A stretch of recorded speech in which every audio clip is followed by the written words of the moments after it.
बहन जी, हमें ये रिश्ता मंजूर है। मुझे चंचल अपने बेटे सलील के लिए बहुत पसंद है। नर्मदा जी सरस्वती जी के गले लगकर बोली। आपका बहुत बहुत धन्यवाद बहन जी, आपने हमारी बिटिया को अपने बेटे के लिए स्वीकार कर लिया। सरस्वती जी बहुत ज्यादा खुश होकर बोली। लीजिए, मुंह मीठा कीजिए। नर्मदा जी ने एक मिठाई का पीस उठाकर सरस्वती जी की ओर बढ़ा दिया। धन्यवाद बहन जी, लीजिए आप भी मुंह मीठा कीजिए। सरस्वती जी ने भी नर्मदा जी की ओर मिठाई का टुकड़ा बढ़ा दिया। चलिए बहन जी, ये भी अच्छा रहा कि चंचल की नौकरी के भी ट्रांसफर का कोई झंझट नहीं रहेगा। लोकल शादी तय होने में यही आराम रहेगा। बहन जी, आप शायद धोखे में हैं, क्योंकि चंचल शादी के बाद नौकरी नहीं कर सकती। वहीं पास में बैठे सलील के पापा सारांश जी बोले। क्यों भाई साहब? सरस्वती जी एकदम से चौंक कर बोली। सरस्वती बहन जी, क्योंकि हमारे यहाँ बहुएं नौकरी नहीं करती। इस बार नर्मदा जी सरस्वती जी को समझाते हुए बोली। आखिर ऐसा क्यों नर्मदा बहन जी? बस नहीं करती क्योंकि सलील के पापा को बहुओं का घर से रोज रोज बाहर निकलना बिल्कुल भी नहीं पसंद। और फिर क्या समाज में बदनामी करवानी है कि हमारा घर बहुओं की कमाई से चल रहा है। और हाँ, एक बात और, आखिर हमारे यहाँ कमी किस चीज की है जो जरा जरा से पैसों के लिए दिन भर बहुएं इधर से उधर मारी मारी फिरे।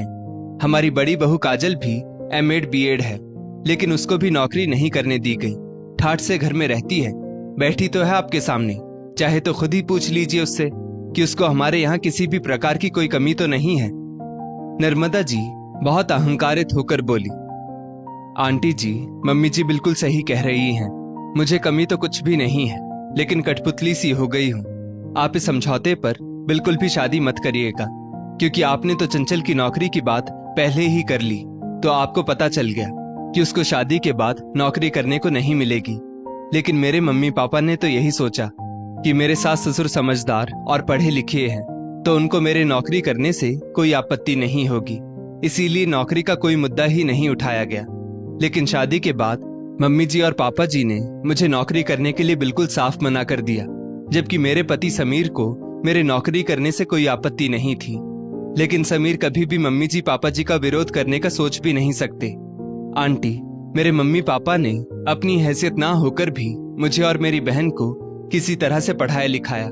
सही कह रही है मम्मी जी कि इस घर में खाने पीने की तो कोई कमी नहीं, लेकिन ये घर घर ना होकर महिलाओं के लिए एक पिंजरा है। आंटी जी, मुझको हर जरूरत के लिए इन लोगों के आगे हाथ फैलाना पड़ता है, क्योंकि सबके एक साथ ही बिजनेस करने के कारण सारा पैसों का रख रखाव मम्मी जी के ही हाथ में रहता है।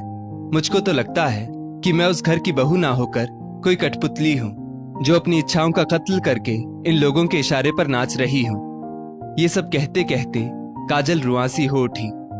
आंटी जी, मैं नहीं चाहती कि जैसे मेरी जिंदगी उस घर में आकर मजबूर हो गई, वैसे ही चंचल की भी हो। ये क्या कह रही हो बहू तुम? एकदम से नर्मदा जी टमक कर बोली। आखिर तुमको कोई खाने पीने की कमी हो तो बताओ। मम्मी और पापा, भाभी गलत क्या कह रही हैं? सिर्फ खाना पीना ही भरपेट मिलना सब कुछ नहीं होता है। माता पिता इसलिए अपने बच्चों को पढ़ाते लिखाते हैं कि उनके बच्चे पढ़ लिख कर आत्मनिर्भर बने।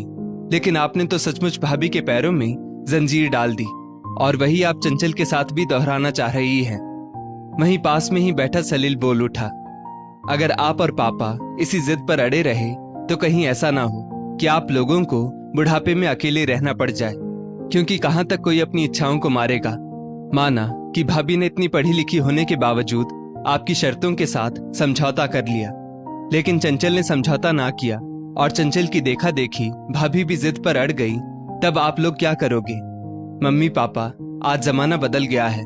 आजकल महिलाएं घर से बाहर निकलकर आत्मनिर्भर बनने में विश्वास रखती हैं। उनको अपनी हर छोटी बड़ी जरूरत के लिए सबके सामने हाथ फैलाना अच्छा नहीं लगता, फिर चाहे वो पति ही क्यों ना हो।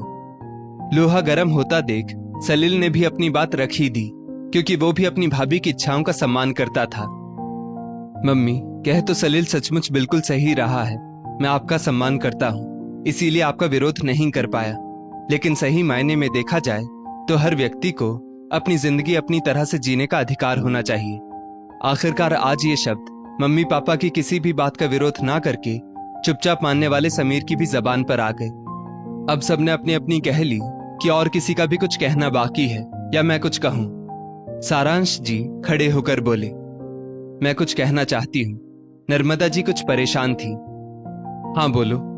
मैं कह रही हूं कि बच्चे बिल्कुल सही कह रहे हैं। जब बच्चे पढ़े लिखे हैं तो आत्मनिर्भर बनने में क्या बुराई। आज मान लो बच्चे हमारे सम्मान में चुप रह गए और कल को विरोध करने लगे, तब क्या होगा?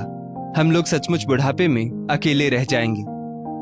यही तो मैं भी कहने जा रहा था। चलो आज और अभी से तुम सब लोग अपनी अपनी जिंदगी अपने हिसाब से जीने के लिए स्वतंत्र हो। अब हमारे घर की बहुएं भी नौकरी करेंगी। सारांश जी बहुत खुश होकर बोले, सचमुच पापा? काजल, समीर और सलिल एकदम से जैसे उछलकर बोले, हाँ भाई सचमुच। सारांश जी चहक कर बोले, और सरस्वती बहन जी, अब आपको हमारे घर रिश्ता करना पसंद है? जी भाई साहब। और सबके सब एक दूसरे को मिठाई खिलाकर बधाई देने लगे। अंत भला तो सब भला। दोस्तों, इस स्टोरी को लेकर आपकी क्या राय है नीचे कमेंट करके जरूर बताइएगा। और ऐसी ही और भी बेहतरीन वीडियोस के लिए हमारा पेज जरूर फॉलो करें। धन्यवाद।